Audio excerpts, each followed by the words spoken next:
ప్రజల పిల్లల కోసం ప్రభుత్వ పాఠశాలల్ని మోడల్ స్కూల్ మాదిరిగా మార్చడమే లక్ష్యంగా నాణ్యమైన విద్యని అందించేందుకు శాయశక్తులా కృషి చేస్తూ యావత్ తెలంగాణ రాష్ట్రంలోనే ఆదర్శ పాఠశాలలుగా తీర్చిదిద్దుతామని తెలంగాణ రాష్ట్ర ఎక్సైజ్ మరియు టూరిజం శాఖ మంత్రులు జూపల్లి కృష్ణారావు స్పష్టం చేశారు.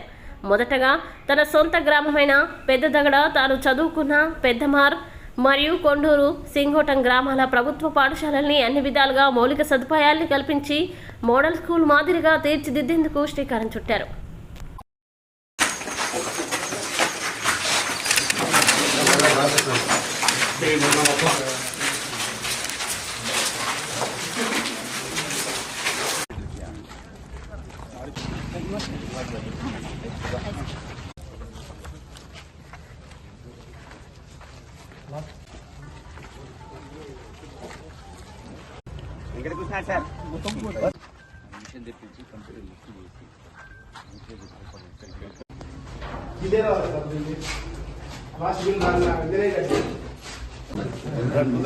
హై స్కూల్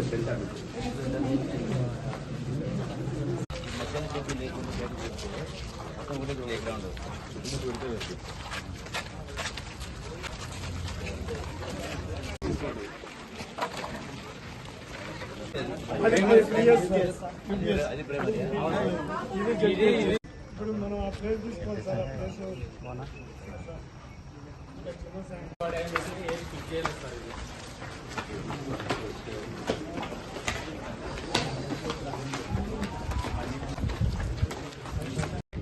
మరొకసారి పెద్ద మనసుతో ఆశీర్వదించి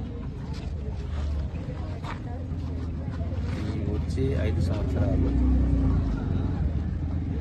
పేదవాళ్ల పిల్లల కోసం ప్రభుత్వ పాఠశాలల్ని బలోపేతం చేయాలి. ఏ స్థాయిలో అంటే ఎట్లయితే గురుకుల పాఠశాలల కోసం, రెసిడెన్షియల్ స్కూల్స్ కోసం పైరవీకి వస్తూ ఉన్నారో మాకు సీట్లు కావాలి అనే కింద అది బంద్ అయ్యి మాకు ప్రభుత్వ పాఠశాలలో మాకు సీట్లు ఇప్పియండి అని అంటే ఆ పరిస్థితి వచ్చే విధంగా అంటే అన్ని వసతుల విషయంలో, చదువుల విషయంలో, ఆటపాటల విషయంలో వీటన్నిటినీ బలోపేతం చేసేటువంటి లక్ష్యంతో ఈరోజు నాకు జన్మనిచ్చినటువంటి నా స్వగ్రామం నుంచి పెద్దదగడ నుంచి మొదలుపెడుతూ అలాగే పెద్దమరుగు గ్రామం అక్కడ నేను చదువుకున్నాను. దాంతోపాటుగా ఈ రోజున అంటే ఈ అన్ని మొత్తం నియోజకవర్గంలో అన్ని గ్రామాలు చేస్తాం. ప్రారంభం అనేది దగడ, పెద్దమరుడు, అట్లాగే సింగోటం, లేక కొండూరు ఈ 4 గ్రామాలు ఈరోజు చూస్తూ ఉన్నాం. మొత్తం తాలూకాలో అన్ని స్కూళ్లను అన్ని వసతులు కల్పించి సక్రమంగా అది కూడా ఆలోచన చేస్తూ ఉన్నా. పిల్లల్ని పొద్దున్నే 7 గంటలకే స్కూల్కి రప్పించి సాయంకాలం 7 గంటల వరకు స్కూల్లో ఉంచే కార్యక్రమం చేసి ఉదయం పూట వాళ్ళకు టిఫిన్ కూడా పెట్టించే కార్యక్రమం చేసి ప్రభుత్వ ఉపాధ్యాయులు లేనటువంటి ఉదయం 3 గంటలు, సాయంకాలం 3 గంటలు ఈ 6 గంటల పాటు ప్రైవేటు నిరుద్యోగ యువకుల్ని టాలెంట్ రోల్ తీసుకుని వాళ్ళతో చదువు తెప్పించే కార్యక్రమం చేసి అంటే ప్రతి స్కూల్ కూడా ఒక రెసిడెన్షియల్ స్కూల్గా అయ్యే విధంగా ఏర్పాటు చేసిన ఆలోచనతోటి ఈ యొక్క కార్యక్రమానికి శ్రీకారం చుట్టడం జరిగింది.